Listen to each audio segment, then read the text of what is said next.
ناظرین محترم، السلام علیکم ورحمۃ اللہ وبرکاتہ۔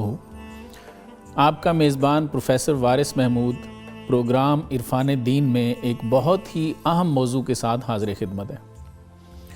یہ ہر صاحب عقل، ذی شعور اور میچور شخص کے دل کی آواز ہے کہ اللہ کی معرفت کیسے ملے، اور یہی ہمارا آج کا موضوع ہے۔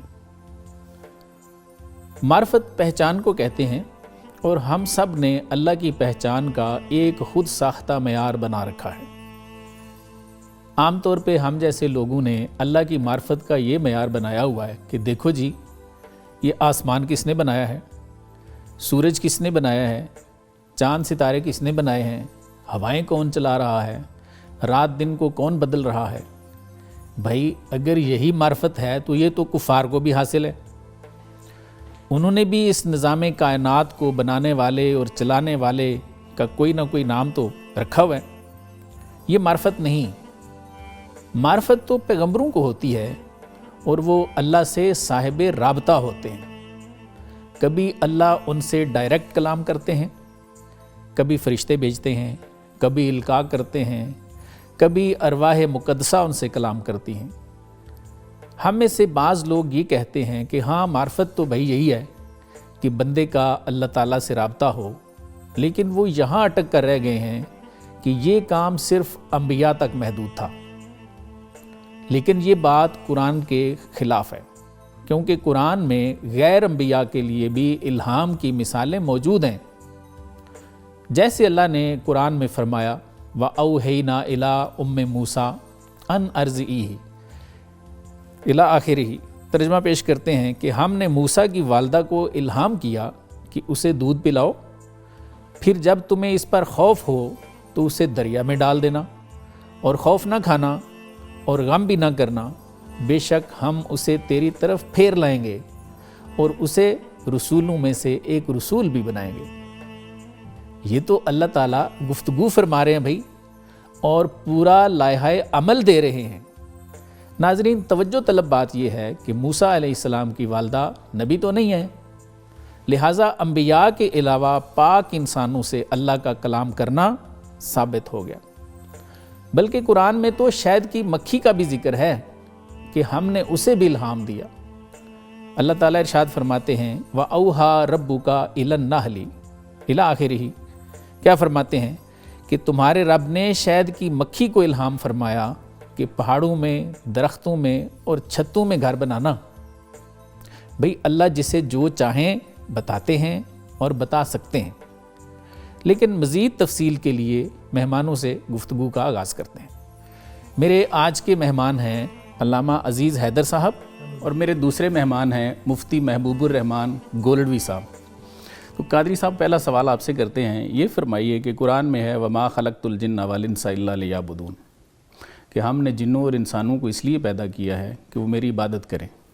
تو قادری صاحب یہ بتائیے کہ امام مجاہد اور ابن عباس رضی اللہ تعالیٰ عنہ ارشاد فرماتے ہیں کہ یہ جو لیعبدون ہے اس آیت کے آخر پہ، اس سے مراد ہے لیعرفونی، تاکہ انہیں میری معرفت حاصل ہو جائے۔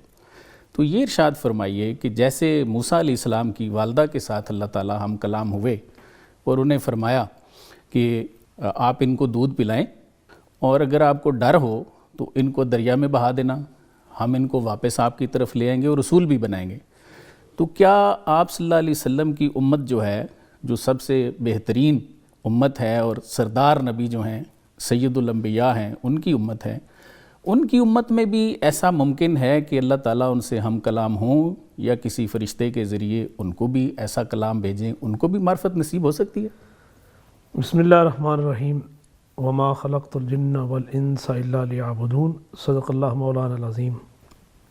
آج ایک بڑے خوبصورت موضوع کے ساتھ آپ نے مجھے یہاں مدعو کیا کہ اللہ تبارک تعالیٰ کی معرفت جی، اور جو حضرت مجاہد یا حضرت عبداللہ ابن عباس رضی اللہ تعالیٰ عنہما کے حوالے سے آپ نے کہ چونکہ یہاں کہ اللہ کا جو ارشاد ہے جی کہ میں نے جو مخلوق کو بنایا جن و انس کو اپنی عبادت کے لیے، سر عبادت کے بہت سارا مفسرین نے معنی لیا، اس میں ایک یہ بھی ہے کہ لیعرفون، تاکہ یہ مجھے پہچان سکے، میری معرفت حاصل کر سکے۔ بالکل صحیح۔ قاضی ثناء اللہ پانی پتی رحمۃ اللہ تفسیر مدنی میں اسی حوالے کے ساتھ ایک بڑی خوبصورت اور بھی بات نقل کی ہے جی کہ ہم ایز اے مسلم تو اللہ کی معرفت، چونکہ جب تک معرفت نہ ہو تو وہ عبادت ہی مکمل نہیں ہوتی. صحیح.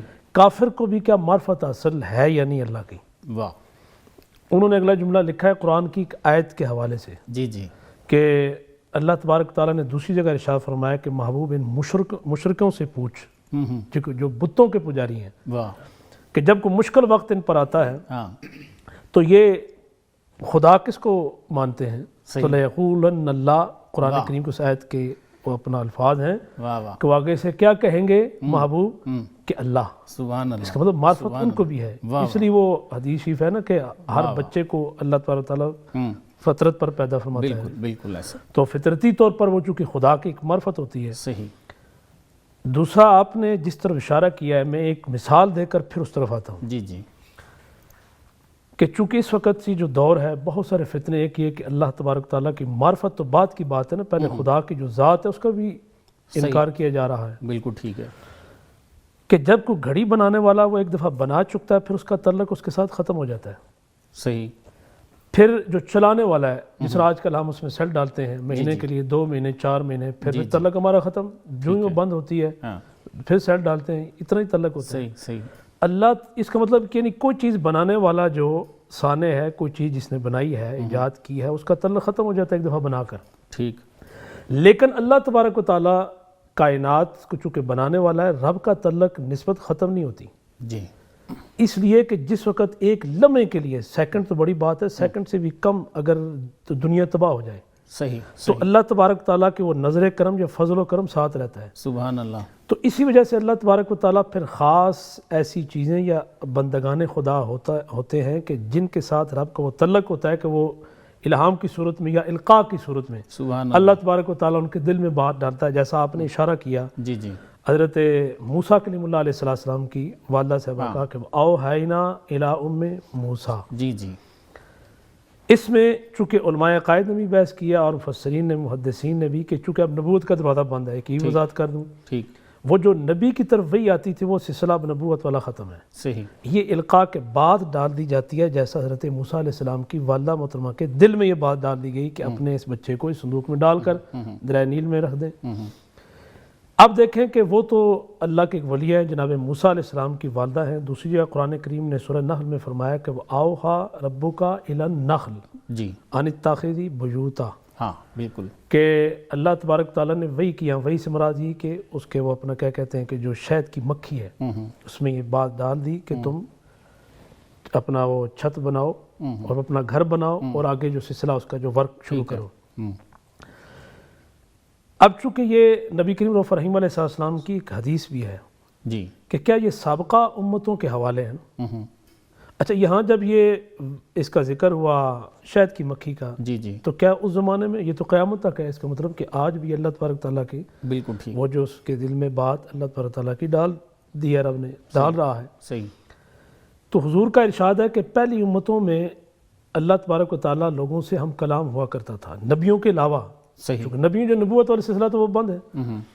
کہ بعض نبیوں کی امتوں کے جو لوگ تھے خاص اللہ والے، ان سے رب ہم کلام ہوا کرتا تھا. جی. ان کو محدث کہا کرتے ہیں. تو میری امت میں بھی کچھ لوگ ایسے ہیں سبحان اللہ جن سے اللہ تبارک و تعالیٰ کلام ہوتا ہے. اور ان میں ایک روایت حضرت فاروق اعظم رضی اللہ عنہ کے بارے میں ہے. بالکل ایسے ہی، بالکل ایسے ہی. اور اسی لیے حضرت عمر رضی اللہ کے بارے میں دوسری روایت بھی ہے کہ یہ جب بات کرتا ہے تو اللہ کی زبان سے، الحق ینطق علی لسان العمر. سبحان اللہ. یعنی اللہ تبارک تعالیٰ جب بات کرتا ہے تو عمر کی زبان سے کرتے ہیں. سبحان اللہ. اور ہمارے ہم مفسرین نے تفاسیر میں ایک موافقات عمر پورا چیپٹر چھیڑا ہے. ٹھیک. اس کو موافقات عمر بولتے ہیں. جی جی. میں نے خود ایک تفسیر پہ کام کیا ہے، الفوائد الجیلانیہ من الآیات القرآنیہ. جی. اس صدی میں ایک بہت بڑی علمی روحانی شخصیت ہے ڈاکٹر پیر سید عبدالقادر شاہ صاحب گیلانی. جی. ان کے وہ 25 اپنا لیکچر ہے یو کے کے. صحیح. اور انہوں نے وہ تصوف کی جو اپنا اسالیب ہے اس صورت میں قرآن کریم کی وہ تفسیر بیان کی ہے. اور متعدد بھی علوم انہوں نے استعمال کیے ہیں. صحیح. اس میں یہ معرفت الہی بھی اور یہ سارے چیپٹر، اس میں یہ بھی بحث موجود ہے جو میں آپ کے سامنے رکھ رہا ہوں. جی جی. تو اس میں بھی یہ بحث انہوں نے کی ہے. اس میں یہ حدیث بھی انہوں نے نقل کی ہے کہ حضرت عمر رضی اللہ تعالیٰ عنہ موافقات عمر کا پورا چیپٹر انہوں نے اس میں ایک بحث کی ہے. ٹھیک. کہ حضرت عمر خود کہتے ہیں کہ باقی پورے صحابہ جو ہیں ان کے رائے علیحدہ ہوتی تھی، میری ایک علیحدہ عمر کی رائے علیحدہ ہوتی تھی، ٹھیک، لیکن جب میں بات کرتا تھا بعض وقت تو وہ اللہ تبارک تعالیٰ میری تائید میں قرآن کریم نازل کر دیتا، بالکل ایسے ہوا ہے، بالکل ایسے ہوتا رہا، جس میں یہ جو ہم عمرہ یا حج کے لیے جاتے ہیں کعبۃ اللہ شریف کا طواف، اور اس کے بعد جب ہم وہ مقام ابراہیم پر نفل ادا کرتے ہیں، جی جی جی، اب اس کا تعارف خود نبی کریم علیہ السلام نے کرایا کہ یہ مقام ابراہیم ہے، جناب ابراہیم علیہ السلام اللہ کے خلیل، اللہ کے دوست یہاں کھڑے ہوئے ہیں، میرے جد امجد، انہوں نے اس کعبہ کی تعمیر فرمائی جناب اسماعیل علیہ السلام کے ساتھ مل کر۔ تو حضرت عمر کہتے ہیں کہ یار میرا دل کرتا ہے کہ یہاں اس کو مصلی بنا لوں، واہ واہ، کہ سبحان میں یہاں نماز پڑھوں۔ واہ واہ، اب باقیوں نے بھی اپنے طور بات ٹھیک کہی کہ یار کہ آگے پتھروں سے ہماری، چونکہ پتھر ہے نا، جان چھوٹی ہے، بڑی مشکل سے ہم نے خدا کی معرفت حضور کے وسیلے سے حاصل کی ہے، صحیح، لیکن حضرت عمر نے ان کو یہ کہنا چاہا کہ وہ پتھر اور تھے، اس پتھر کی نسبت چونکہ خلیل اللہ کے ساتھ ہے، سبحان وہ میاں محمد بخش صاحب فرما گئے نا کہ کچ بھی منکا، ہائے ہائے، لال بھی منکا، واہ واہ، اکو رنگ دواں دا، واہ واہ، ونج سرافے، سبحان مل اللہ، پوائیے، واہ واہ، فرق ہزار کوہانا، واہ واہ، صراف تو کہتے ہیں نا کہ جو اپنا وہ جب اس کے پاس آپ کو دانت لے کر جائیں گے سونا تو وہ آپ کو بتائے گا کہ یہ اصل کیا ہے، یہ نقل کیا ہے۔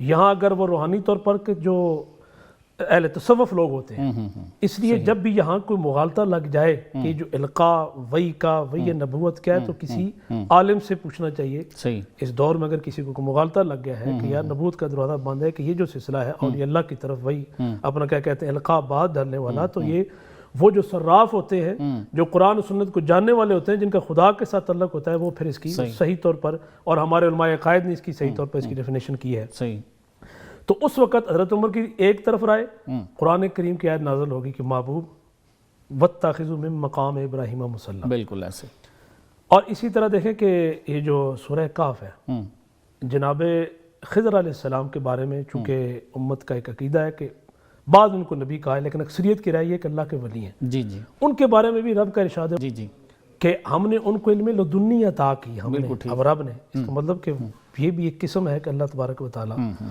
بالکل ٹھیک، ان کو، تو اس لیے اگر دیکھا جائے تو امت محمدیہ میں، اور پھر اس کا سب سے بڑا واقعہ ہے کہ دیکھیں کہ حضرت جبریل امین کو اللہ تبارک تعالیٰ نے بھیجا آتے سیدہ مریم کی طرف۔ واہ سبحان اللہ، سورہ مریم اگر پڑھا جائے تو وہ چند آیات اس میں ہیں کہ جناب حضرت جبریل امین تشریف لائے اور انہوں نے کہا کہ میں نے تو کسی غیر محرم کو چھوا نہیں، نہ کسی نے مجھے چھوا ہے۔ بالکل، اس وقت انہوں نے کہا کہ میں اللہ کی طرف سے آیا ہوں، تو مکالمہ ہے، پورا مکالمہ ہے یہ، پورا مکالمہ ہے، جی جی، اور وہ چونکہ نبیہ نہیں ہے، ہاں غیر نبی ہیں، غیر نبی ہیں، تو حضرت جبریل امین نے کہا کہ میں تجھے تاکہ پاک ستھرا بیٹا عطا کروں۔ جی، پھر جب وہ آپ کے ولادت باسعادت کے وقت تھے، صحیح اپنا عیسیٰ علیہ السلام کے قریب وقت تھے، ہاں تو پریشانی کے عالم میں تو تخت تک کے سریہ نیچے سے آواز آئی صحیح، کہ اس جو اپنا ٹھنڈ سا ہے کہ جس میں بغیر کوئی ابھی تک کھجوریں لگی نہیں ہیں، ہاں بالکل، ان کو ہلائیں، تو یہ بھی کیا تھا، ایک ان کی طرف القاء تھا۔ سبحان اللہ، واہ، اب دیکھیں یہ تو امت کا متفقہ عقیدہ ہے کہ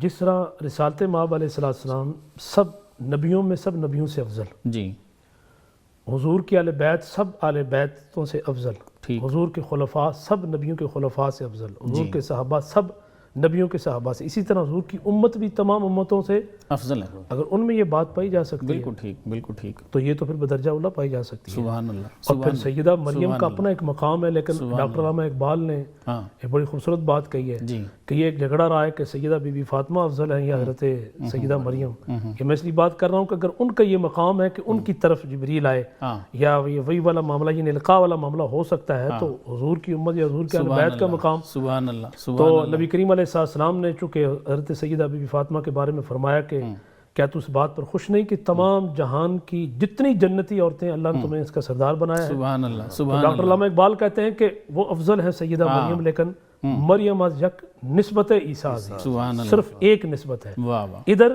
الصحیح نسبت زہرا عزیز، واہ واہ، یہ تین نسبتیں ہیں سبحان اللہ، سبحان کہ نور چشمے رحمت للعالمین، واہ واہ، واہ واہ، بانوے تاجدار سبحان اللہ، سبحان اللہ، اور ایک تو یہ کہ یہ امام الانبیاء کی صاحبزادی ہیں، واہ واہ، کائنات میں جتنے اولیاء اللہ ان کے سردار قاسم الولایت حضرت علی کی زوجہ ہے، سبحان اللہ، اور حسنین کریمین جو عاشقوں کے امام ہیں، کائنات کے جو عاشق ہیں ان کا جو مرکز ہے، نقطہ جو مرکز ہے اس کے جو امام ہیں، شہداء کے امام، ان کی والدہ کا نام سیدہ فاطمہ ہے۔ جی جی، اگر ان کی طرف ہی ہو سکتا ہے تو ماشاءاللہ مفتی صاحب آپ کا پوائنٹ آ گیا کہ اگر باقی امتوں کے ساتھ ہو سکتا ہے یہ معاملہ تو یہ امت جو ہے یہ تو افضل ہے، تو ان کے ساتھ بھی یہ آپ نے بات ہی ختم کر دی ہے کہ یہ الہام اور معرفت جو ہے ان کو کیوں نہیں حاصل ہو سکتی۔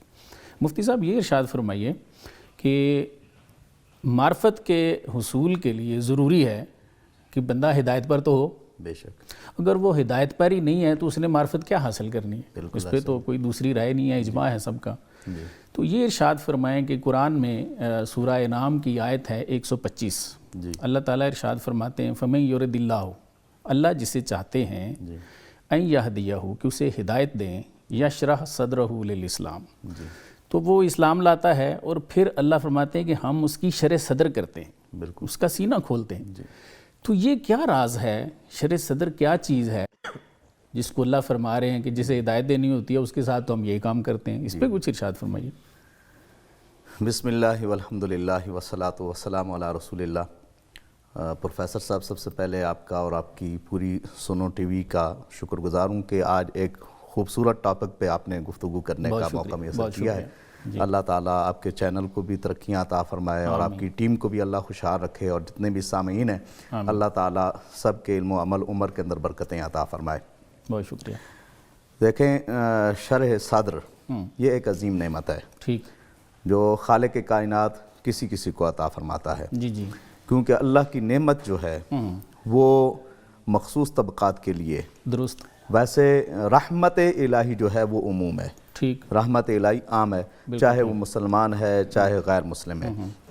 تو یہی حقیقت ایمانی بھی ہے اور یہی سب سے بڑی نعمت بھی ہے جس کو انشراح صدر مل جاتا ہے۔ بالکل ٹھیک، جیسا کہ حضرت حارث نبی پاک صلی اللہ تعالیٰ علیہ وبارک وسلم کے پاس سے گزرے، صبح کا وقت تھا، جی، حضرت حارث فرماتے ہیں میں حضور کے پاس سے گزرا تو آقا علیہ الصلوۃ والسلام نے فرمایا کہ حارث یہ بتانا تو نے صبح کیسے کی؟ سبحان اللہ، سبحان اللہ۔ عرض کرنے لگے یا رسول اللہ صلی اللہ علیہ وسلم میں نے صبح اس حالت میں کی ہے کہ میں مومن ہوں۔ واہ واہ، سبحان اللہ۔ نبی پاک صلی اللہ تعالیٰ علیہ وبارک وسلم نے فرمایا اے حارث ذرا سوچ تو کیا بات کر رہا ہے؟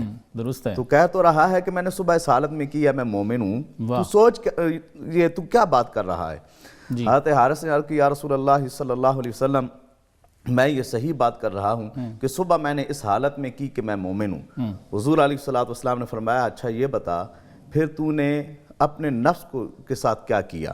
صحیح، حضرت حارث عرض کرتے ہیں یا رسول اللہ صلی اللہ علیہ وسلم میں نے اپنے نفس کو روند ڈالا ہے، واہ، مجھے دنیا کی ساتھ بالکل کوئی کسی قسم کی رغبت نہیں رہی، سبحان اللہ، میری رات اس حالت میں گزرتی ہے کہ میں یہ چاہتا ہوں کہ رات ہو اور اللہ تعالیٰ کی عبادت کرنے میں گزاروں، والذین یبیتون لربہم سجدا وقیاما، سبحان اللہ، سبحان اللہ۔ تو رات میں میری یہ کیفیت ہوتی ہے۔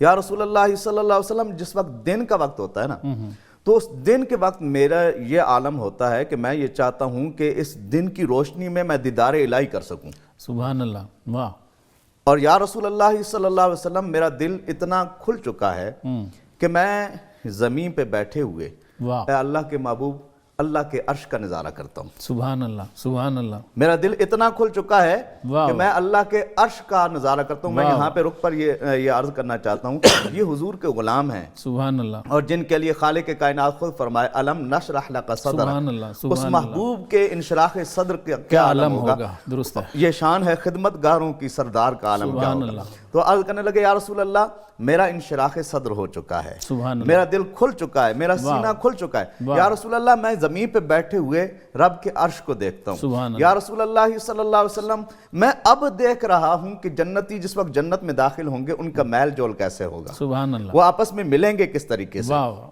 اور پھر عرض کی یا رسول اللہ صلی اللہ علیہ وسلم میں یہ بھی دیکھ رہا ہوں دوزخ میں جو دوزخی جائیں گے وہ چلائیں گے کیسے۔ اللہ، یا رسول اللہ یہ سارا میرے سامنے ہے، اور اسی کو خالق کائنات نے بیان فرمایا افمن شرح اللہ صدرہ للاسلام فہو علی نور من ربہ، سبحان اللہ، جس کو سبحان اللہ انشراح سبحان صدر اللہ، عطا فرما دے وہ سبحان اپنے رب کی طرف سے نور پر ہوتا ہے۔ سبحان اللہ، حضرت سبحان امام اللہ، جعفر صادق رضی اللہ تعالیٰ عنہ جی جی، آپ سے سوال کیا گیا کہ اے امام جعفر صادق آپ عبادت کرتے ہیں تو عبادت کرتے ہوئے کبھی آپ نے رب کا دیدار کیا، اس کو مشاہدہ کیا؟ واہ، حضرت امام جعفر صادق رضی اللہ تعالیٰ نے جو آگے جواب دیا، اس سے پہلے میں حدیث مبارکہ کا تھوڑا سا ایک حصہ اس کا سہارا لینا چاہتا ہوں، جو حدیث جبریل ہے، مشہور بھی ہے، اور آقا علیہ الصلوۃ والسلام فرماتے ہیں ان تعبد اللہ کأنک تراہ، سبحان اللہ، احسان یہ ہے جن سے رب پیار بھی کرتا ہے، وہ محسنین جو ہیں، واللہ یحب المحسنین، احسان والوں کو اللہ پسند فرماتا ہے، نیککاروں کو اللہ پسند فرماتا ہے،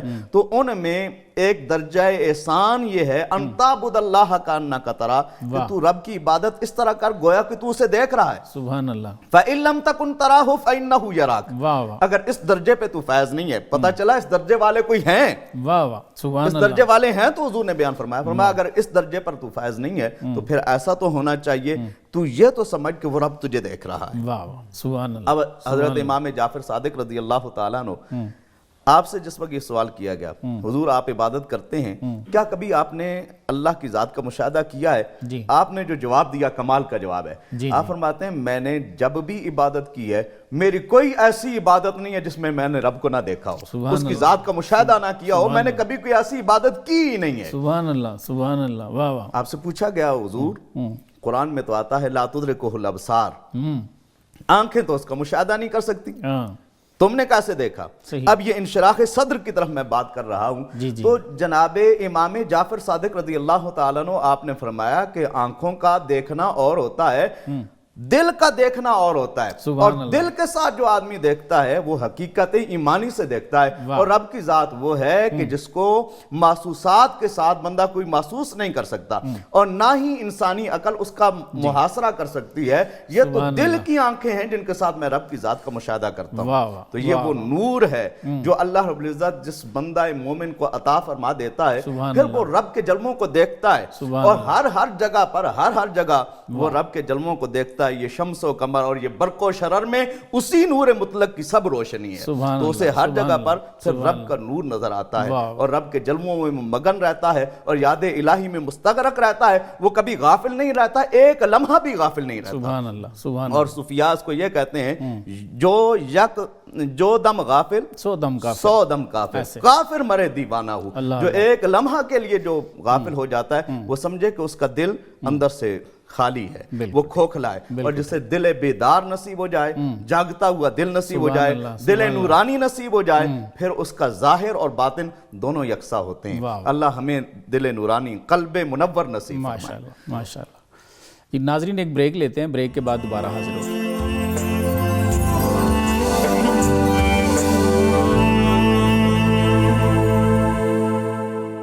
جی ویلکم بیک ناظرین۔ قادری صاحب یہ بتائیے کہ سورہ زمر کی آیت نمبر 22 ہے، اللہ تعالیٰ ارشاد فرماتے ہیں افمن شرح اللہ صدرہ للاسلام فہو علی نور من ربہ، کہ جس کی ہم شرح صدر کرتے ہیں یا اس کا سینہ کھولتے ہیں وہ اپنے رب کی طرف سے صاحب نور ہے۔ تو مصنف ابن ابی شیبہ میں حضرت عبداللہ بن مسعود کی ایک روایت شدہ حدیث ہمیں ملتی ہے کہ جب سرکار دو عالم صلی اللہ علیہ وسلم نے یہ آیت پڑھی صحابہ کے سامنے تو انہوں نے عرض کیا کہ حضور یہ جو سینہ کھلنے کی آپ بات فرما رہے ہیں یہ کھلنے سے کیا مراد ہے؟ تو آپ صلی اللہ علیہ وسلم نے ارشاد فرمایا کہ بھائی اس سے مراد وہ نور ہے جو مومنوں کے دلوں میں ڈالا جاتا ہے، اور جب دل میں وہ نور ڈالا جاتا ہے تو اس سے دل کھل جاتا ہے۔ تو یہ ارشاد فرمائیں کہ کیا کیا جائے کہ یہ معاملات ہمیں بھی نصیب ہو جائیں، ہم بھی صاحب شرح صدر ہو جائیں، کیونکہ قرآن میں پہلے جیسے مفتی صاحب نے ذکر کیا کہ ہدایت یافتہ ہیں ہی وہی، اللہ فرماتے ہیں کہ جن کی ہم شرح صدر کرتے ہیں، تو ہم ویسے ہی نہ خوش پھرتے رہیں۔ اللہ تعالیٰ یہ کرم فرمائیں، اور کیسے فرمائیں ہمارے ساتھ، ہم کیا کریں؟ ارشاد فرمائیے۔ دیکھیں قرآن کریم کا جو اسلوب ہے یا حدیث نبویہ کی روشنی میں کہ اللہ کے ساتھ جب تعلق کسی کا بننا شروع ہوتا ہے نا تو واقعی اللہ شرح صدر اور یہ راستے کھلنا شروع ہو جاتے ہیں۔ جی نبی کریم رؤوف رحیم علیہ السلام کا جہاں اللہ نے ذکر فرمایا اور وہاں یہ بات بھی فرمائی کہ یہ دو جو حضور کے مقصد ہے نا نبوت کے، جی جی دین کی تبلیغ کے، کتاب و حکمت، ہاں، اور وَيُزَكِّيهِمْ تزکیہ۔ جی جی۔ اب دیکھا جائے تو یہ دل کے نور سے یہ بھی دونوں مراد ہیں، سبحان اللہ۔ اور چونکہ رب تک پہنچنے کے تین ذرائع جو جی جی ہمارے ہاں صوفیاء کے جی مفسرین جی کے جی ہیں جی جی کہ ذکر، فکر اور رابطہ جی شیخ، ہاں جی، وہ جو وَيُزَكِّيهِمْ اس میں رابطہ شیخ آ جاتا ہے ٹھیک ہے اللہ تک پہنچنے کے کہ تم جی ذکر کرو، جی اور ذکر کے بہت سارے فوائد بھی ہیں۔ جی جی قرآن کریم خود ذکر ہے۔ ٹھیک ہے پہلے تو یہ ہے کہ وہ جو نور ہے وہ عقیدہ ہے، صحیح ہے صحیح کہ اللہ تبارک و تعالیٰ کی ذات، ہوں الوہیت، ہوں صفات پر ایمان رکھنا، ٹھیک اور جس طرح قرآن و سنت میں اس کے مطابق ایمان رکھنا۔ ٹھیک یہاں ایک اور بات بھی حضرت پیر میری شاہ صاحب رحمۃ اللہ علیہ کے حوالے سے میں کہنا چاہتا ہوں۔ تحقیق الحق میں انہوں نے ایک بڑا خوبصورت آگے لکھی ہے چوتھی قسم بھی جی کہ توحید کی۔ ویسے ہمارے ہاں جو عقائد کی کتابوں میں ہے کہ 3 جو اللہ تبارک و تعالیٰ کی توحید کے بارے میں کہ الوہیت، ہوں عبادت میں ہوں اور صفات، ان تینوں میں کسی کو شریک نہ کرنا، یہ توحید ہے۔ ٹھیک پیر میری شاہ صاحب فرماتے ہیں چوتھی قسم ہے توحید فی المحبت۔ اچھا صحیح ہاں کہ اللہ کی محبت میں کسی بھی مخلوق میں سے کسی کو شریک نہ کرنا، یہ بھی توحید ہے۔ ٹھیک اگر کرو گے تو پھر یہ بھی شرک ہو جائے گا۔ اچھا صحیح تو اس میں پھر آپ نے قرآن کریم کی وہ آیت استدلال کے طور پر پیش کی کہ قل ان کان آباؤکم وابناؤکم واخوانکم وازواجکم وعشیرتکم۔ ہاں ہاں اس کا مفہوم یہ ہے کہ محبوب ان سے فرما دیجئے کہ یہ اپنے آباء و اجداد، اپنی اولاد، اپنی بیویوں سے، اور یہ جو انہوں نے مکانات بنائے ہیں یا جو یہ تجارت کرتے ہیں، جو سامان ان کے پاس ہے، پیسہ ہے، دولت ہے، ان سب سے زیادہ اگر یہ اللہ اس کے رسول سے محبت رکھتے ہیں پھر تو ٹھیک ہے۔ صحیح اگر اللہ اس کے رسول سے محبت کم ہے، یہ زیادہ ان کی ہے، اور پھر جہاد کے لیے بھی نہیں نکلتے، تو پھر اللہ تبارک و تعالیٰ کا ان پر عذاب ہے، تو اللہ تبارک و تعالیٰ ان سے ناراض ہوگا۔ صحیح تو یہ ایک محبت بھی سب سے پہلے تو یہ ہے کہ وہ جو نور ہے وہ ہے توحید والا، ٹھیک ہے جو میں بتلا چکا ہوں۔ دوسرا ہے کہ جو اطاعت خدا ہے، اور اس کا ذکر قرآن کریم میں متعدد بار آیا، اور پھر یہ بھی ہے کہ اطاعت رسول ہی دراصل اطاعت خدا ہے۔ اور پھر وَيُزَكِّيهِمْ، چونکہ یہ جو نبی کریم علیہ السلام کے جو بیعت کا سلسلہ ہمارے ہاں صوفیاء میں ہے، حضرت پیر میری شاہ صاحب رحمۃ اللہ علیہ کے حوالے سے میں اس لیے کہہ رہا ہوں چونکہ میں نے ایم فل پکی ہے ان کے تفسیری افادات پر، تو ایک معتبر شخصیت ہے ہندوستان کی، ٹھیک ان سے پوچھا بھی گیا کہ یہ بیعت کیا چیز ہے جو مروجہ ہمارے ہاں ہے، جی چونکہ اللہ تک پہنچنے کے 3 میں سے یہ تیسرا یہ ہے کہ ٹھیک وہ رابطہ شیخ، جی کہ نبی کریم رؤوف رحیم علیہ السلام سے ڈائریکٹ صحابہ نے فیض لیا، بالکل ٹھیک وہ کسی اور جگہ اداروں میں تو نہیں پڑھنے گئے، جی جی حضور سے انہوں نے فیض لیا کہ ڈاکٹر علامہ اقبال بھی فرماتے ہیں نا کہ لوح بھی تو، ہاں قلم بھی تو، تیرا وجود الکتاب، گنبد آبگین رنگ تیرے محیط میں حباب۔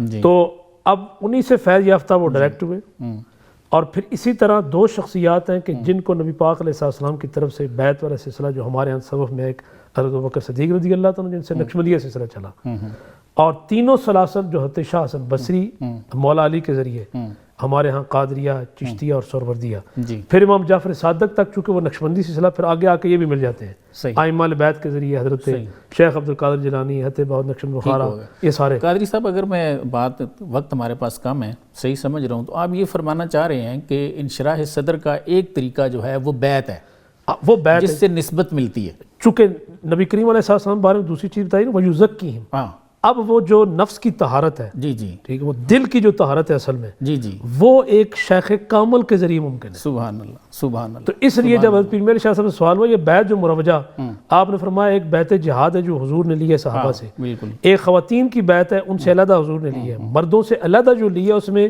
جہاد نہیں تھی، صحیح ان کو یہ کہا گیا کہ چوری نہیں کرنا، قتل و غارت نہیں کرنا، کسی کا حق نہیں کھانا، ٹھیک ہے یہ ساری چیزیں۔ تو یہی ایک جو مرشد ہوتا ہے، جو مرشد کامل ہوتا ہے، وہ یہی آج بھی اگر جو مرشد کامل کے پاس بنا بیعت ہوتا ہے وہ سب سے پہلے یہ کہتا ہے کہ عقیدہ توحید، عقیدہ رسالت، حضور آخری نبی ہیں، نبوت ختم ہو چکی ہے، ٹھیک ہے پھر اس کے بعد نماز 5 وقت، جب روزے آئیں گے تو میں مولا روزے رکھوں گا، اس پر وہ عہد کرتا ہے۔ یہ ساری تعلیمات جو یہ ساری بیسک ہیں تعلیمات وہ ہوتی ہیں اور نسبت جو ہے وہ مل جاتی اب یہ چیزیں ذکر خود بندہ کرتا ہے صبح نمازوں کے علاوہ جو، ہے ٹھیک۔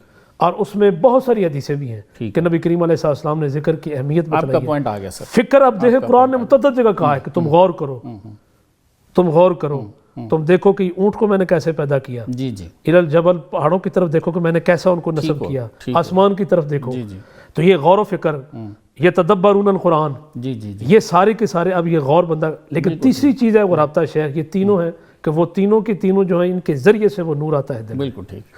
مفتی صاحب یہ فرمائیے، جیسے قادری صاحب نے اشارہ کیا کہ 3 طریقے ہیں عام طور پہ جن سے یہ انشراح صدر جو ہے جی وہ ہمارے سلف اسلاف اور اکابرین صوفیہ جو ہیں وہ بتاتے ہیں. ان میں سے ایک جیسے قادری صاحب نے فرمایا کہ ذکر ہے. جی تو یہ فرمائیے کہ ذکر سے انسان کو معرفت الہی مل جاتی ہے؟ کیا ارشاد فرماتے ہیں؟ جی بالکل. خالق کائنات نے قرآن مجید فرقان حمید کے اندر متعدد مقامات پر جی ذکر کا بیان فرمایا ہے. جی کہیں فرمایا یا ایھا الذین آمنوا اذکروا اللہ ذکرا کثیرا، بالکل ٹھیک، اے ایمان والو کثرت کے ساتھ اللہ کا ذکر کیا کرو. بالکل ٹھیک. کہیں پہ خالق کائنات نے ان ذکر کرنے والوں کی نشانیاں بیان فرمائی، الذین یذکرون اللہ قیاما وقعودا وعلی جنوبہم ویتفکرون فی خلق السماوات سبحان والارض. اللہ. وہ بیٹھے ہوں تو اللہ کا ذکر کرتے ہیں، کروٹوں پر اللہ کا ذکر کرتے ہیں. واہ. تو یہ خدا کا ذکر کرنا، رب کو یاد کرنا، یہ ایک ایسا عمل ہے کہ جو انسان کو رب کا محبوب بنا دیتا ہے. سبحان اللہ. جیسا کہ حدیث قدسی ہے، نبی پاک صلی اللہ تعالیٰ علیہ وبارک وسلم نے فرمایا رب اپنے بندوں کو زیادہ پسند اس وقت کرتا ہے جس وقت وہ فرائض کی پابندی کرتا ہے. جی جی جی. اور فرائض کے بعد پھر وہ نوافل کے ذریعے آتا ہے. واہ واہ. نوافل کے ذریعے جس وقت وہ رب کا قرب حاصل بخاری میں کرتا ہے، حضرت ابو ہریرہ کی روایت ہے. جی جی. جب رب کا قرب حاصل کرتا ہے تو پھر اس کی حالت یہ ہوتی ہے کہ بولنا اس کا ہوتا ہے، وہ بظاہر یہ لگتا ہے، اور اللہ فرماتا ہے کہ میں اس کی زبان بن جاتا ہوں جس سے وہ بولتا ہے، میں اس کے کان بن جاتا ہوں جن سے وہ سنتا ہے، ہاتھ بن جاتا ہوں جن سے وہ پکڑتا ہے، اور اس کے پاؤں بن جاتا ہوں جن سے وہ چلتا ہے. یعنی کہ اس کا مطلب یہ ہے کہ اللہ رب العزت اس بندہ مومن کو ایسی قوت عطا فرما دیتا ہے کہ آنکھوں کے ساتھ جس وقت وہ دیکھتا ہے، اگر وہ بیٹھا ہو مسجد نبوی میں خطبے کے درمیان وہ ممبر پہ کھڑے ہو کر نہامند کے مقام پہ حضرت سارہ کو کہے یا سارۃ والجبل، وہ بیٹھا مدینہ المنورہ میں ہو اور کہے کہ میں آسمان کے رستوں کو زیادہ جانتا ہوں، وہ حیدر کرار جیسا شخص بنتا ہے. وہ بیٹھا بغداد میں ہو اور کہے نظر تو الی بلاد اللہ جمان کخردلۃ علی حکم اتصال. یہ کس کی وجہ سے ہے؟ یہ ذکر اللہ کی وجہ سے ہے. جو اللہ کے ذکر کو لازم پکڑ لیتا ہے اس کے لیے سارے دروازے کھل جاتے ہیں، سارے عقدے کھل جاتے ہیں، اس کی منزل بالکل اس کے سامنے ہوتی ہے، وہ رب کا محبوب بن جاتا ہے. سبحان اللہ. اور جو رب کا محبوب بن جائے پھر وہ جب رب سے سوال کرتا ہے، جو سوال کرتا ہے رب اسے عطا فرماتا ہے. اور اگر کسی چیز سے وہ پناہ مانگے تو خالق کائنات اسے پناہ عطا فرما دیتا ہے. اور پھر نبی پاک صلی اللہ تعالیٰ علیہ وبارک وسلم کی زندگی سے آپ دیکھیں، حضور علیہ السلام نے ہمیشہ اپنی امت کے لیے سوال کیا، امت میں سے اگر کوئی محبوب ہو اس کی یہ شان ہے کہ رب اس کی بات کو نہ ٹالے. سبحان اللہ. جو ذکر اللہ کرنے والا، رب کو یاد کرنے والا، اس کی یہ شان ہو جائے. اور جس نے یہ راستہ بتایا اس محبوب رب العالمین کی کیا شان ہوگی. تو نبی پاک صلی اللہ تعالیٰ علیہ وبارک وسلم نے ذکر اللہ کرنے، اللہ کا ذکر کرنے والوں کو پسند کیا ہے. اور حضور علیہ السلام نے یہ درس بھی دیا ہے. اور حضور قبلہ بابو جی سرکار رحمۃ اللہ تعالیٰ علیہ اپنے شہزادگان کو پیر سید غلام معین الدین گیلانی اور پیر سید شاہ عبد الحق گیلانی رحمۃ اللہ تعالیٰ علیہما، ان دونوں کو جب بھی آپ خط لکھتے تو اس وقت یہ کہتے تھے نمی گویم کے از عالم جدا باش. میں تمہیں یہ نہیں کہتا کہ تم دنیا سے الگ ہو جاؤ، تم نے دنیا سے کٹ کر نہیں رہنا، دنیا کو ساتھ لے کے چلنا ہے. نمی گویم کے از عالم جدا باش بہر جائے کہ باشی با خدا باش. ہاں یہ ضرور کہتا ہوں جہاں رہو اپنا کام کرو، جہاں کہیں رہو بس رب کا ذکر کرتے رہو. اور جو رب کا ذکر کرنے کو اپنا وطیرہ بنا لیتے ہیں، جن کا وظیفہ ہی ذکر خدا ہوتا ہے، پھر وہ یوں کہتے ہیں تاجدار گولڈا کی طرح کہ جیندی جند تلی تے دھر رہی، جیندی جند تلی تے دھر رہی، رکھوالی منتا کر رہی، رچھڑا مناون دا خیال، دل لگڑا بے پرواہانا. تو جن کا تعلق اللہ کے ساتھ مضبوط ہو جاتا ہے وہ پھر ہمیشہ رب کو یاد کرتے رہتے ہیں. وہ بیٹھے ہوں، اٹھتے ہوں، کروٹوں پر بھی رب کو یاد کرتے رہتے ہیں. آپ کا پوائنٹ آ گیا. جی ناظرین بریک لیتے ہیں، بریک کے بعد دوبارہ حاضر ہوتے ہیں.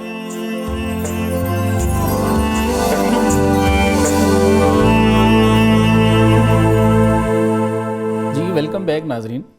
قادری صاحب یہ ارشاد فرمائیے کہ ہمارے صوفیاء نے یہ انشراح صدر کے، جیسے میں نے پہلے بھی عرض کیا، 3 طریقے بتائے ہیں. تو مفتی صاحب سے ہم نے پوچھا کہ ایک طریقہ ذکر کا بتاتے ہیں کہ اس سے بھی انسان کو وہ نور شرع صدر جو ہے وہ مل جاتا ہے. تو دوسرا طریقہ بتاتے ہیں جہاد بالکفار، تو یہ ارشاد فرمائیے کہ جو جہاد کرتا ہے اور اس کو شہادت نصیب ہو جاتی ہے، کیا اس کو بھی اللہ تعالیٰ جو ہیں وہ وہی نور جو ہے وہ دے دیتے ہیں اور وہ صاحب انعام ہو جاتا ہے، صاحب شرع صدر ہو جاتا ہے؟ کیا ارشاد فرمائیے؟ اچھا، یہاں اگر صوفیاء کو دیکھا جائے تو دونوں جہاد انہوں نے مراد لیے ہیں. ایک جہاد بن نفس ہے جس کا ہم ذکر کر چکے ہیں. ٹھیک. دوسرا جو جہاد ہے وہ یہ کہ اللہ کے راستے میں بندہ مارا جائے. جی. اب یہ ایک ایسا عمل ہے کہ قیامت والے دن وارث کرے گا مولا، رب اس سے پوچھے گا کہ تو کیا چاہتا ہے. صحیح. کہ مولا دوبارہ مجھے بھیج، واہ واہ، پھر تیرے راستے میں مارا جاؤں، سبحان اللہ، پھر بھیج، پھر مارا جاؤں، واہ واہ، پھر بھیج، پھر مارا جاؤں. واہ واہ. اور پھر آخری وقت جب اس کا ہوتا ہے وہ دیدار الہی سے مشرف ہوتا ہے. یہ رب کی جو معرفت یہ ہے. وجہ ہوتی ہے جس کی وجہ سے کہتا ہے پھر بھیجو. جی. سبحان اللہ. اچھا، یہاں یہ کہ کیا اللہ تعالیٰ کا دیدار ممکن ہے، اس پہ بھی ایک طبقہ علم کہتا ہے کہ نہیں، اور ہمارے اہل سنت کا موقف ہے کہ وہ بالکل ہوتا ہے. قیامت والے دن تو جنت میں تو اللہ کا دیدار ہوگا. جی جی، وجوہ یومئذ ناظرہ الی ربہا ناظرہ. بالکل ایسے. اس میں امام الدین ابن کثیر نے تفسیر ابن کثیر باقی مفسرین نے کھل کے لکھا ہے. جی جی. اب چونکہ جس نبی کا جو معجزہ ہوتا ہے اس معجزے کا رنگ اس نبی کی امت کے ولی میں بطور کرامت پایا جاتا ہے. یہ ہمارے علماء عقائد نے بات لکھی. سبحان اللہ. واہ. اب تمام نبیوں میں جناب موسیٰ علیہ السلام نے عرض کی مولا تجھے دیکھنا چاہتا ہوں، لن ترانی، جواب آیا. لیکن معراج کی رات چونکہ نبی کریم علیہ السلام نے رب کا دیدار کیا. خود حضور کا ارشاد ہے کہ میں نے ان جاگتی ہوئی آنکھوں سے میں نے رب کا دیدار کیا. عز و جل فی احسن سورہ. جی. اور خواب میں تو بہت ساری ایسی شخصیات ہیں کہ جنہوں نے رب کا دیدار کیا ہے. سبحان اللہ. مثلا جو ہمارے علم عقیدہ کی کتاب ہے فقہ اکبر امام ابو حنیفہ رحمۃ اللہ علیہ، اس کی شرح لکھی ہے ملا علی قاری نے. ٹھیک.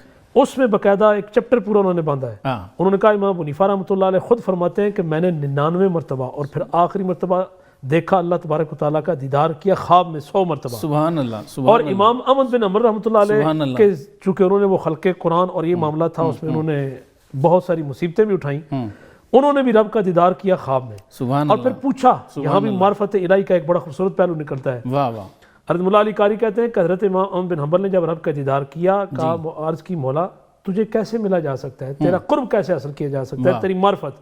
فرمایا کلامی، میرے کلام یعنی قرآن کریم کے ذریعے. سبحان اللہ. سبحان اچھا، پھر ہمارے جیسے بھی کم علم آدمی کے لیے انہوں نے ایک راستہ کھول دیا. انہوں نے عرض کی مولا جو تیرے کلام کو پڑھتے ہیں سارے سمجھ کر تو نہیں پڑھتے، ٹھیک، بغیر سمجھ کے بھی، تو کس کو ملے گا؟ صحیح. اور رب نے فرمایا جو سمجھ کے پڑھے گا اس کو بھی، جو نہیں سمجھ کے پڑھتا تو میرا کلام اس کو ملے گا. سبحان اللہ. سبحان اللہ. واہ واہ. اس لیے جو وہ اپنا کہ کفار کے ساتھ جو جنگ ہے یہ ایک ایسا ذوق ہے. اس وقت دیکھ لیں اب وہ حماس تھوڑی سی آرمی ہے، ٹھیک، ان کے پاس جو دنیا کی سپر پاور ہے وہ بیک پشت پر ہے، لیکن ان کی وہ پشت پناہی بھی نہیں کی جا رہی.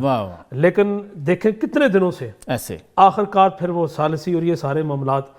تو نبی کریم علیہ السلام کا وہ بخاری کی ایک روایت مختصراً حضور فرماتے ہیں کہ اللہ نے مجھے 6 ایسی خصوصیات عطا کی ہیں جو کسی اور نبی کو نہیں. ان میں ایک یہ بھی ہے کہ 6 مہینے کے فاصلے پر دشمن ہو میرا، اس کے دل میں اللہ تبارک تعالیٰ رعب ڈال لیتا ہے. سبحان اللہ. تو جو رسول اللہ علیہ السلام کے ساتھ جن کی نسبت، شہید کی جب تک نسبت خدا اس کے رسول کے ساتھ نہ ہو تو شہید تو نہیں ہو سکتا. بالکل ٹھیک. تو وہ بڑی سے بڑی سپر پاور کے طاقت کے ساتھ بھی لڑے، ہاتھوں میں کچھ بھی نہ ہو، لیکن رعب ان کے دلوں میں ان کا ہوتا ہے. بالکل ہوتا ہے. تو اس وجہ سے اگر دیکھا جائے تو خدا کی معرفت جو ہے وہ سب سے بہترین ذریعہ ایک میدان کارزار میں شہادت ہے، میدان کارزار میں جہاد ہے. واہ واہ واہ.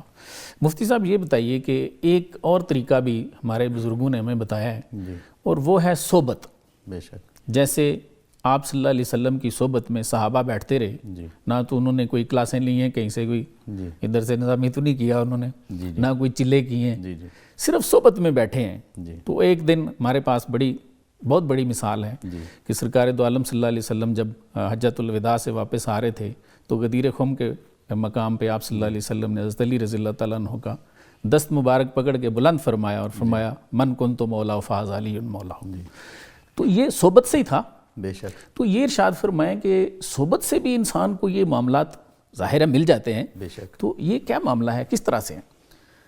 دیکھیں صوفیاء فرماتے ہیں صحبت سالے تورا سالے کو ند، صحبت تالے تورا تالے کو ند. درست. اگر اچھے کی صحبت میں بیٹھو گے تو نیک بن جاؤ گے، اور بروں کی صحبت میں جاؤ گے تو بدکار بن جاؤ گے. صحیح. تو صحبت کا بڑا اثر ہوتا ہے، جیسا کہ آپ نے ہی اشارہ کیا ہے کہ حضرت حیدر کرار مولا علی المرتضیٰ کرم اللہ وجہ الکریم، آپ کو نبی پاک صلی اللہ تعالیٰ علیہ وبارک وسلم کی صحبت ایسی نصیب ہوئی کہ حضور نے فرمایا کہ دنیا و آخرت میں آپ میرے بھائی ہیں۔ سبحان اللہ۔ اس کے علاوہ نبی پاک صلی اللہ تعالیٰ علیہ وبارک وسلم کے دیگر اصحاب ہیں، کچھ ان میں سے ایسے ہیں کہ جو نبی پاک صلی اللہ تعالیٰ علیہ وبارک وسلم کے روئے زیبا کو دیکھا کرتے تھے۔ ان صحابہ کی خوش اتوار نگاہوں کو سلام، جن کا مسلک تھا طواف رخ زیبا کرنا۔ سبحان اللہ۔ تو وہ صحابہ حضور کا دیدار کیا کرتے تھے، اور کچھ ایسے بھی ہیں جو نابینا تھے اور نبی پاک صلی اللہ تعالیٰ علیہ وبارک وسلم کو دیکھ نہیں سکتے تھے۔ اور ساغر صدیقی کہتا ہے کہ جس طرف چشم محمد کے اشارے ہو گئے، جتنے ذرے سامنے آئے وہ تارے ہو گئے۔ سبحان اللہ۔ ایک سیکنڈ میں آپ کو روکوں گا۔ آپ صلی اللہ علیہ وسلم کا وہ کلام ہم یہاں ذکر کرنا بڑا لازمی سمجھتے ہیں کہ آپ نے فرمایا کہ علی کا چہرہ دیکھنا عبادت ہے۔ عبادت ہے، بے شک۔ تو یہ وہی راز ہے جو آپ کو وہ نور نسبت مل گیا اور نور شرح صدر مل گیا، جس کو اللہ تعالیٰ قرآن میں فرما رہے ہیں فَهُوَ عَلَىٰ نُورٍ مِّن رَبِّهِ، بے شک۔ اسی کی وجہ سے آپ اللہ کے نبی فرما رہے ہیں کہ علی کا چہرہ دیکھنا عبادت ہے۔ یہ تو حضرت حیدر کرار مولا علی المرتضیٰ کرم اللہ الکریم کے چہرے کو دیکھنے کے حوالے سے ہے۔ حضور نبی کریم صلی اللہ تعالیٰ علیہ وبارک وسلم نے فرما دیا کہ اے علی تیرے ہی ساتھ پہچانا جائے گا مومن کون ہے، منافق کون ہے۔ سبحان اللہ، سبحان اللہ۔ یہ حضرت علی المرتضیٰ کرم اللہ الکریم کو جو شانیں ملتی ہیں، ایک تو نبی پاک صلی اللہ تعالیٰ علیہ وبارک وسلم کی تربیت، پھر نبی پاک صلی اللہ تعالیٰ علیہ وبارک وسلم کی صحبت کا اثر، صحبت، ہاں جی، اور یہی صحبت ہے کہ حضرت عبداللہ ابن مسعود رضی اللہ تعالیٰ عنہ جیسی شخصیت جن کے بارے میں حضرت علی المرتضیٰ کرم اللہ الکریم فرماتے ہیں کہ انہوں نے کوفہ کو علم کی اماجگاہ بنا دیا، اللہ اس عبداللہ ابن مسعود کی قبر کو روشن فرمائے۔ سبحان اللہ۔ وہ حضرت عبداللہ ابن مسعود رضی اللہ تعالیٰ عنہ فرماتے ہیں کہ ہم نے نبی پاک صلی اللہ تعالیٰ علیہ وبارک وسلم کی صحبت میں ہم نے قرآن سیکھا، اور حضور علیہ السلام نماز بھی ہمیں ایسا سکھایا کرتے تھے جس طریقے سے قرآن سکھایا جاتا ہے۔ تو یہ صحبت مصطفیٰ کا اثر ہے۔ اور اس کے علاوہ اگر غیر نبی کی صحبت ہو، جس طریقے سے نبی پاک صلی اللہ تعالیٰ علیہ وبارک وسلم نے خود بیان فرمایا کہ پہلی امتوں میں ایک آدمی ایسا تھا جو گناہگار تھا، جس نے 99 قتل کیے، اسے صحبت ولی کا کہا گیا۔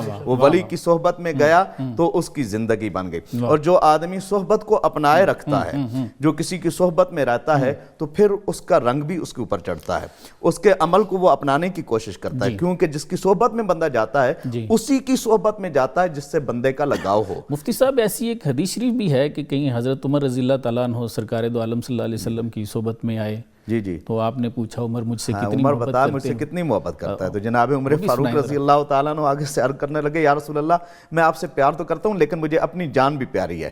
تو نبی پاک صلی اللہ تعالیٰ علیہ وبارک وسلم نے فرمایا، عمر اس وقت تک تو کامل ایمان والا نہیں ہو سکتا جس وقت تو اپنے گھر والوں سے، اپنے مال سے، اپنی اولاد سے اور اپنی جان سے بڑھ کر میں محمد مصطفیٰ سے پیار نہ کرے، تب تک تو کامل ایمان والا نہیں ہو سکتا۔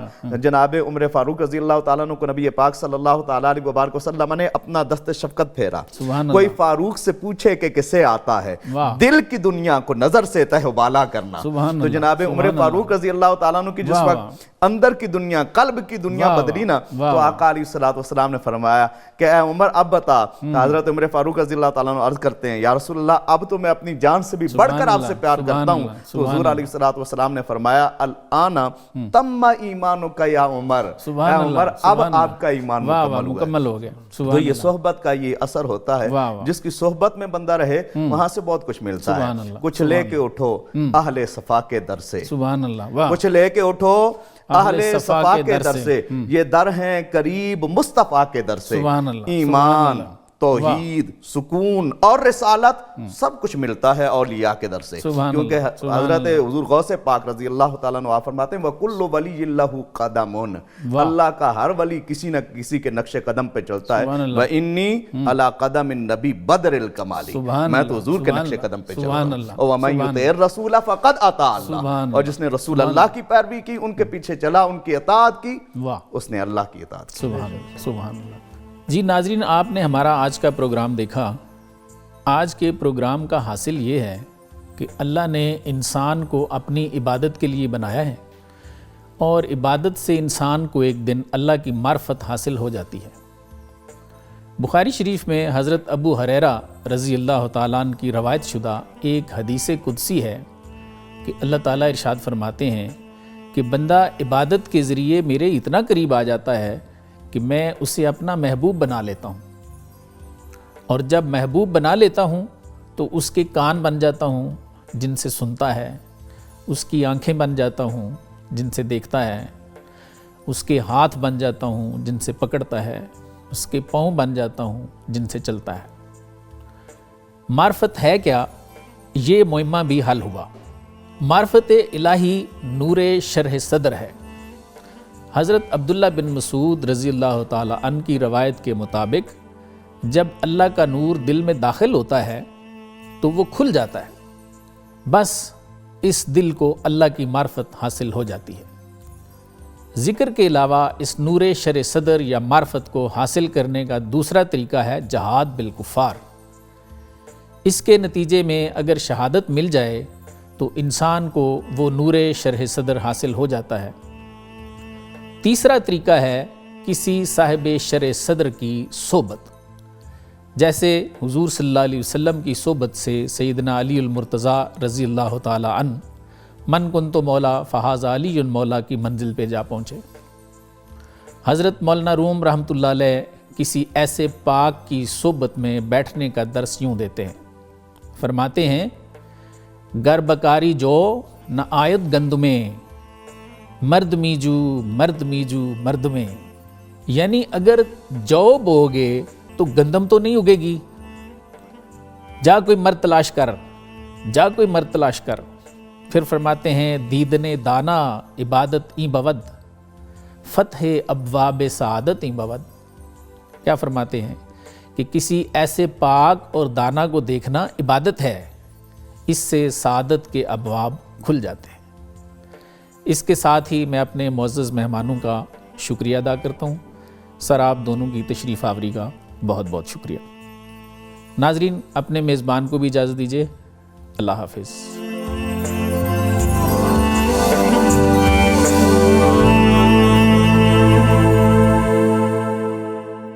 اب خبر آپ کی دسترس میں، ہر وقت بر وقت۔ ابھی سنو نیوز کے یوٹیوب چینل کو سبسکرائب کیجئے، بیل آئیکن پر کلک کیجئے اور باخبر رہیے ملکی اور بین الاقوامی حالات سے یقین کے ساتھ۔